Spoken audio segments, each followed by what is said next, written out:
સુરત સહિત સમગ્ર ગુજરાતમાં દારૂબંધી હોવા છતાં પુષ્કળ પ્રમાણમાં દારૂ આવતો હોય છે, ત્યારે દારૂને ઝડપી પાડવા પોલીસ દ્વારા વારંવાર રેડ પાડવામાં આવતી હોય છે।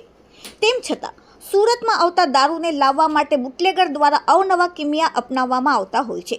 ત્યારે સુરત શહેરના પૂણાગામ વિસ્તાર પાસે ટેમ્પોમાં બુટલેગર દ્વારા અનોખું ખાનું બનાવીને લવાતો દારૂ પીસીબી પોલીસે ઝડપી પાડ્યો।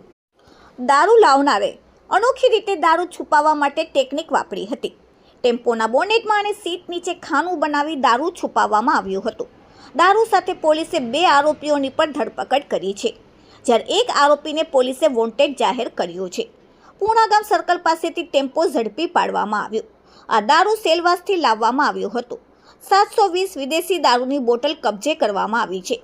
દારૂ, મોબાઈલ, બાઇક અને ટેમ્પો મળીને કુલ ₹5,91,000નો મુદ્દામાલ કબજે કરવામાં આવ્યો છે। વિનય નામના આરોપીને હાલમાં પીસીબી પોલીસે વોન્ટેડ જાહેર કર્યો છે। દારૂ સેલવાસથી સુરત લાવવામાં આવી રહ્યો હતો। હવે પીસીબી પોલીસ આ દારૂ કોને આપવાના હતા, ક્યાંથી લાવ્યા હતા, કેટલું લાવ્યા હતા તે સમગ્ર ઘટનાની તપાસ શરૂ કરી રહ્યા છે। Bureau report, daily India TV, Surat.